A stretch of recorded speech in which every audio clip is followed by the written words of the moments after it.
We generally get down pretty early, about 8 o'clock in the morning. We'll bring it right here. The breeze will be a little bit better in the morning. Just the right amount of wind for scooters. Boats will be set up. Yeah. That's one. Pull up on that a little bit. Yeah. You can put it down real gentle, okay? Oh. Maybe we need a little scooter oil before we go out. 94 is the last time we got races off and had a good piece of ice. Doesn't get better than that.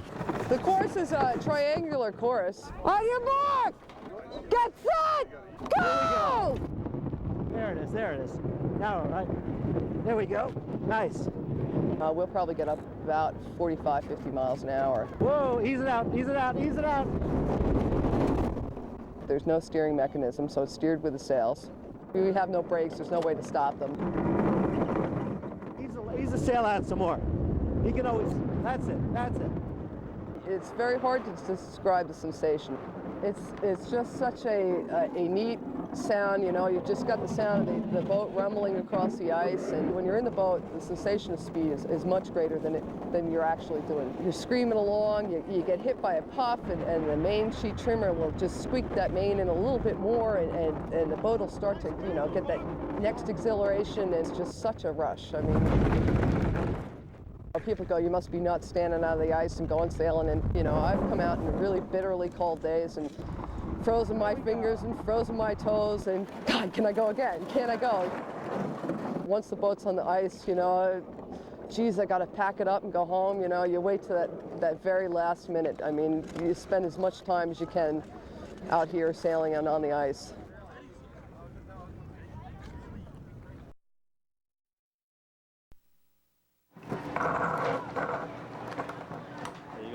I run the park. No problem. Do all the paperwork for the village. Need you to sign the back. Order all the sodas. It's a perfect job. And I like to skate. My dream has been to fly. It's like flowing. Cheers me up. She's always had skates on. It does make her a little bit unique, doesn't it? I get a lot of negative feelings towards me being a girl skater. Not from this park as much.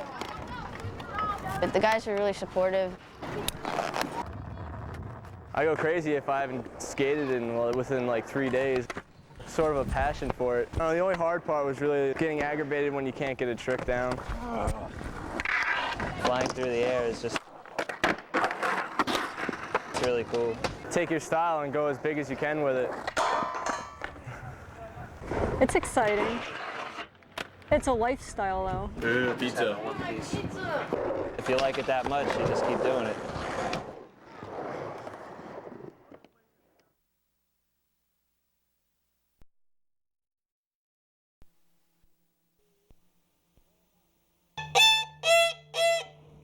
All right, let's start our lesson with a nice bow. As most parents can tell you, the first things that come out of the violin are pretty much scratchy noises. Some children are more mature at an earlier age, some at a later age. So Angelica started when she was about 18 months, which was a little bit unusual. Unusual, but not unheard of in the teachings of the Suzuki method, a way of teaching music that begins at a tender young age. It's basically based on how a child learns his or her mother tongue. They hear mom and dad, you know, thousands of times, and finally they say mommy or daddy. It is the musical equivalent of learning to speak, but in this case, the words are notes. Pay the rent, I want my money now. Ready, set, and go. Ah, that was a perfect one. And just the way the child progresses in their ability to communicate with speech, so do they make their way up the scales of proficiency. Before long, the musical ABCs blend together to become a more fluid prose. The beauty of Suzuki is seeing what progress they're making, and I think you see the discipline and pay off. One of Suzuki's philosophy is to teach the whole child. It's not just in short for learning violin, it's a way of learning in general. It develops discipline, concentration. And for the students of the Suzuki method, not only do they become better human beings, they become masters of the language of music. And for the Kende trio, that is a language that they speak together as a family.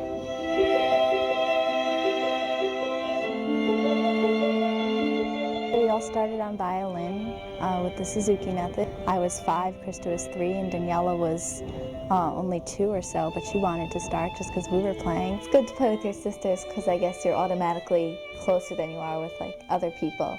I guess it was always kind of a dream of my mom's to have us playing together. Could I have an egg, Krista?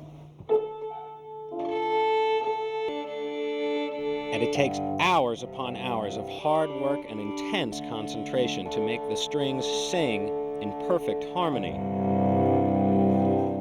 When we're all in school, I mean, we all have our own schedules and our own things to do, and so finding time to work together is a lot harder than just working on your own. One of Suzuki's greatest quotes was, he says, you learn something after you've done it 10,000 times. And for the amount of time that these young ladies spend together, they have become closer through their love of music. But what about the dynamic of a trio of extremely talented violinists who just happen to be sisters? I guess when we play together, Alexis is, since she's the oldest and I guess the most advanced, she's like the leader of the group. My older sister, I mean, I guess she's more of like a guiding person for me. Daniela is like the total opposite of me. She's very spontaneous. Well, Krista's very focused, but she's very consistent, very calm. If you put all those traits together, it makes a good group. Well, the Ave Maria, I guess it's a very special piece for us because it just, I guess, represents what we believe in spiritually and musically. And I remember the first scratchy sounds, and then I remember them progressing to a level of a young artist. I can't imagine my life without music. Bill Mooney.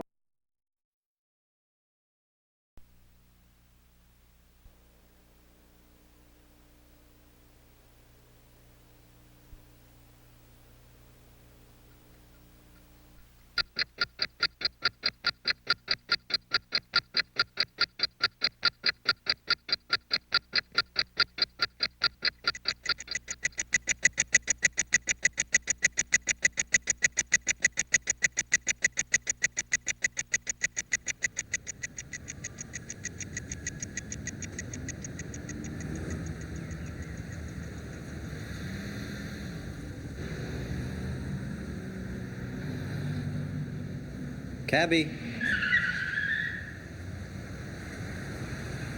Come home with me.